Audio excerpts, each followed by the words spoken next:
What is up, guys? Welcome back to Loud and Proud, and welcome those of you who are stopping in for the first time, just seeing this video. I just want to go and make a video for you guys today on the top 6 things that I love about my Cummins. And I made a video, 6 things that I hate about my Cummins.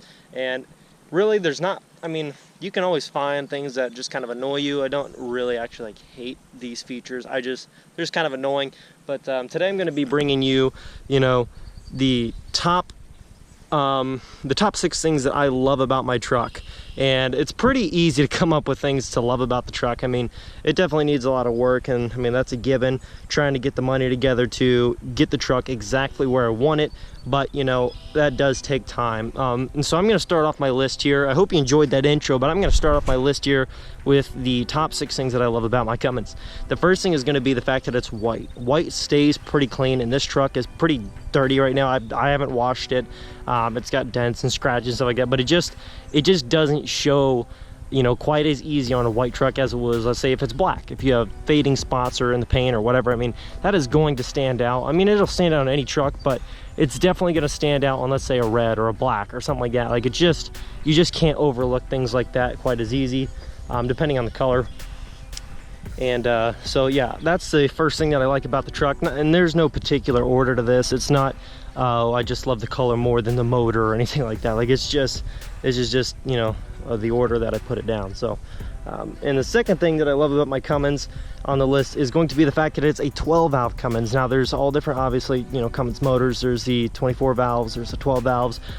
There's different variations in the way they made them, and different blocks and fuel systems and all that jazz. But I just like the 12 valves. They're just simple. They're just pretty proven. They've been around for a long time. They've been in all different sorts of things, from buses to commercial trucks to just consumer pickups like this.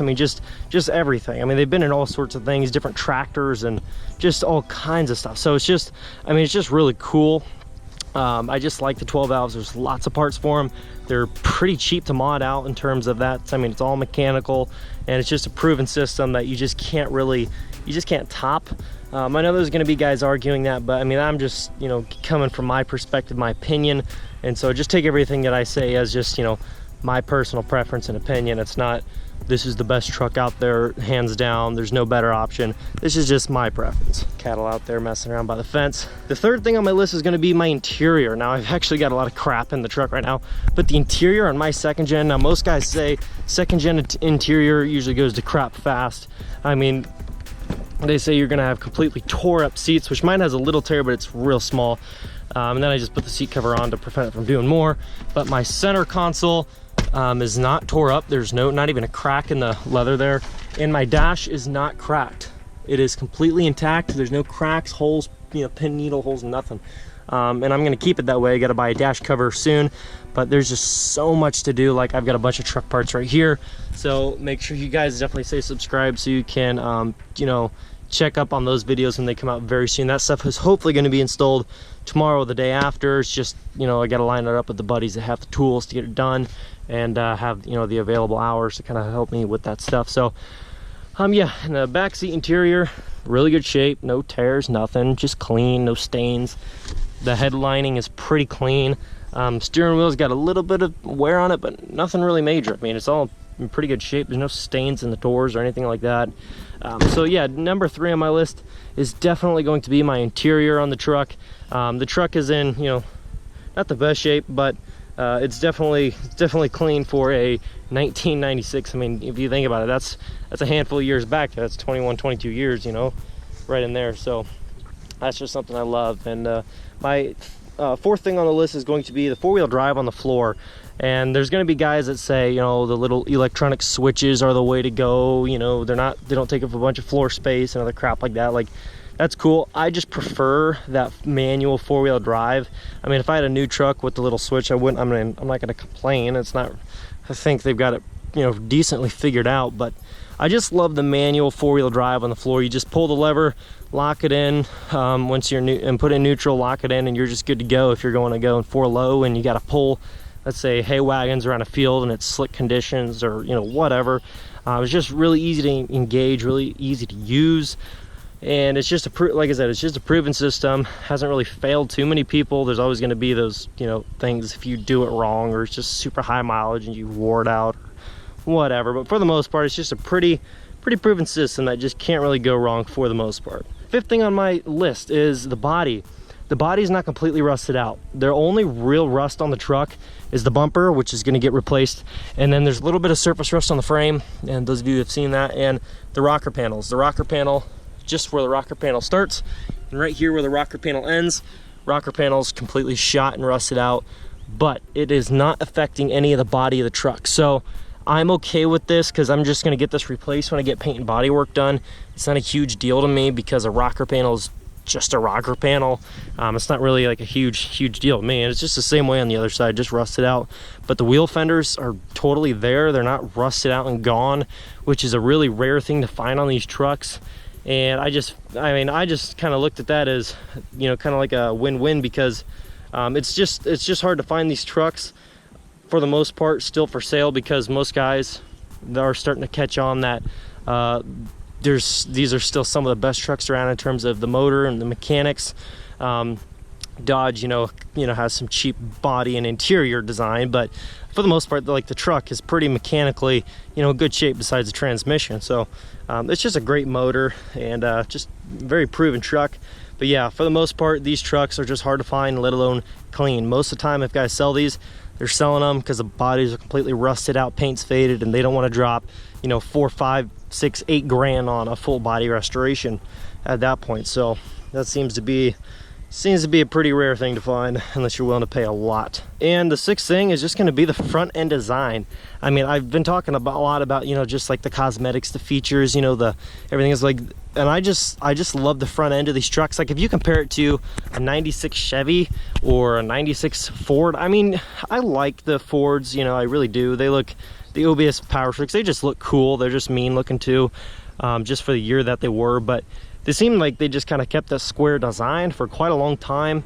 And when Dodge came out with this, Dodge was pretty plain Jane for a while. I like the first gen still, but they just kind of kept it pretty square body and looking the same for a lot of years.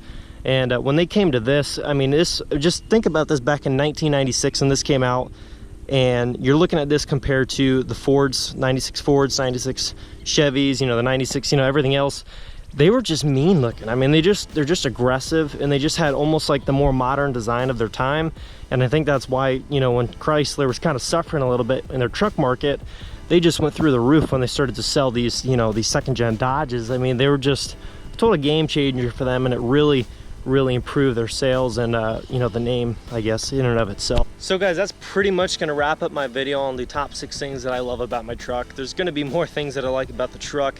I mean, it's just, there's not a lot to dislike about them. I mean, if you're into Dodge trucks, I guess, if you're a Ford guy or a Chevy guy strictly, you're gonna find stuff that you just don't like about them, just because, you know, you're a fanboy. You gotta be a jerk about the other things, and you gotta love your own. So anyways guys, but that's probably gonna wrap up the video on, you know, the top 6 things that I love about my Cummins. And these things are really things that I do love about the truck. I mean, the truck's it's a great truck. It's got to get some work done. I mean, most of these old, you know, 90s trucks, they all have work that needs to be done. So that's just something I'm willing to accept and understand, and that's why it's a project truck. You know, I mean, it's got a long way to go. I got a lot of stuff coming to it very soon. It's just time, money, only so many hours in a day, only so many hours in a week. I had a guy message me the other day, you know, why haven't you done your KDP? Why haven't you done this? Why haven't you done that? Why haven't you done this? I'm like, dude, I've been out of town the last week, and there's only so many hours in a day. There's only so many days in a week, and there's only so much money available in my bank account at, you know, at any given time. So it's just, it's kind of a lot to take on. I'm just looking at things that look like they're about to fail on me, and I'm starting with those first, and then I'm gonna, after that, then start to go to cosmetic stuff like mirrors and grill and bumpers, and, you know. Yeah, so I'm trying to prioritize my list in the order that makes the most sense to me. If you guys want to just make a suggestion, like, hey, I know you say you're gonna do this next, but ever thought about maybe this? But not just, you know, just be a total jerk about it and saying how everything you're doing is in the wrong order and blah blah blah. Like, it's my truck, it's my build. I'm gonna do it the way I want, and I'm gonna do it the way that I feel makes the most sense in my situation financially and in the current state of the truck and everything else. So Anyways, guys, that's gonna wrap up my video. Sorry for rambling on there a little bit at the end. I hope you guys enjoyed it. If you did, definitely leave a comment below, leave a like on the video, subscribe if you are new, and I will catch you guys in the next video. Peace. And I'm trying to chase a dream, but everybody trying to stop me. They've been saying it ain't worth it and I gotta work a job, but I hit 100,000 now, they trying to tag along. I'ma live it every day, I'ma live it till my grave. I'ma live it like the summer, hope this life won't fade away. I've been rolling around my city with the music up, windows down.